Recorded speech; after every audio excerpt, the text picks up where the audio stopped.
دلته یو مثلث لرو د ABC مثلث. دا مثلث دا یو قائم الزاویه مثلث ده، دا هم قائمه زاویه. زموږ موخه یا زموږ دنده په دې ویډیو کې دا ده چې موږ کوساین د ABC د زاویې جمع 80 درجو مساوي کیږي له څه سره. موږ باید همدغه د پوښتنې علامه یا دغه څه پیدا کړو. تر ټولو لومړی موږ باید دلته د ABC زاویه وپېژنو چې د ABC زاویه کومه زاویه ده. ABC نو دا د ABC زاویه ده. د دې پوښتنې د حلولو لپاره موږ په مثلثاتو کې یو معینه او مشخصه لار نه لرو، خو موږ کولی شو د یو مثلثاتي مطابقت له لارې دا ساده کړو او دا ځواب پیدا کړو. مثلا موږ یو مثلثاتي مطابقت داسې لرو چې کوساین د A جمع B دا مساوي کیږي له کوساین د A ضرب د کوساین د B منفي ساین د A ضرب د ساین د B. موږ کولی شو چې د همدې لارې نه دا پیدا کړو. اوس دلته زموږ A څه ده د ABC زاویه ده او زموږ B څه ده د 80 درجې ده. اوس دا موږ داسې لیکلی شو چې کوساین د ABC زاویه ABC زاویه جمع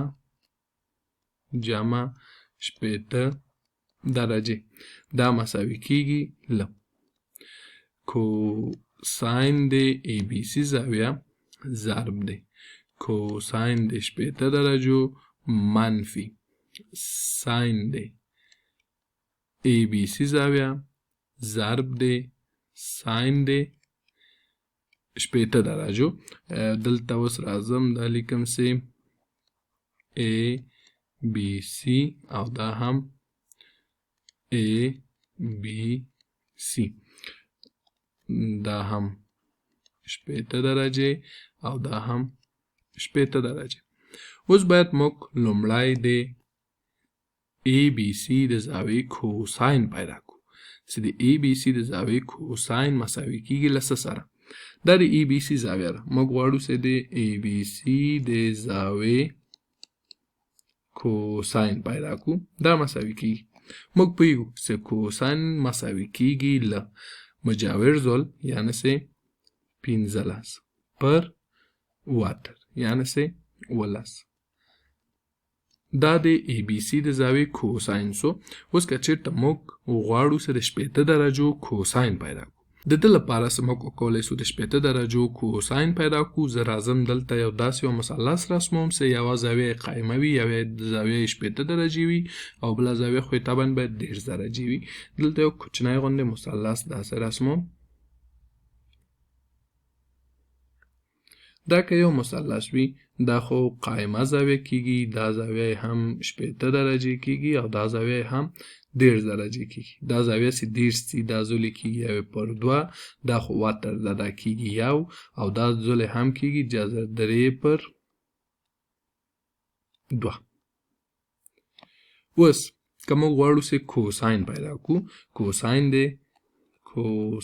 د 80 درجو کوساین د 80 درجو مساوي کیږي مجاور ضلع پر واتر یعنی 1/2. موږ کوساین د 80 درجو هم پیدا کړ چې مساوي سو له 1/2 سره. اوس که چېرته موږ ساین د ABC زاویې پیدا کوو، ساین د ABC د زاویې دا مساوي کیږي له مخامخ ضلع. دا د ABC زاویه ده، مخامخ ضلع هم 8 ده او واتر هم 10 ده. دا هم د ABC د زاویې ساین سو د ABC د زاویې ساین. او که اوس غواړو چې د 80 درجو د زاویې ساین پیدا کړو، موږ دلته دا 80 درجې د مخامخ ضلع پر واتر جذر 3/2 تقسیم پر 1. نو ساین د 80 درجو مساوي کیږي له جذر 3/2. اوس نو زموږ کار ډیر ساده سو ځکه موږ دلته دا ټول قیمتونه لرو. دا هم په همدا خپل رنګ داسې نښانې کومه. موږ کوساین د ABC پیدا کړ. کوساین د ABC سو 15/10 دا و 15/10 ولس. موږ کوساین د 80 درجو هم پیدا کړ. کوساین د 80 درجو څو ده؟ 1/2 ضرب د 1/2. علامه هم منفي. ساین د ABC مو پیدا کړ. څو ده؟ ساین د ABC ده 8/10. 8/10 ضرب دی او ساین د 80 درجو مو هم پیدا کړ. ساین د 80 درجو څو ده؟ جذر 3/2. اوس دا کیږي 15/15 منفي. دا کیږي 1 2 2 4 2 8. دا کیږي 4 جذر د 3/10. اوس که چېرته موږ دلته مشترک مخرج هم ونیسو نو 4 باید ونیسو. که چېرته 4 ونیسو دا بیا کیږي 15 منفي 8 جذر د 3. دا بیا هم د دې پوښتنې لپاره ډېر یو ښه ځواب نه کیږي. نو د دې پوښتنې لپاره تر ټولو ښه ځواب همدا رسي 15/4 منفي 4 جذر 3/10.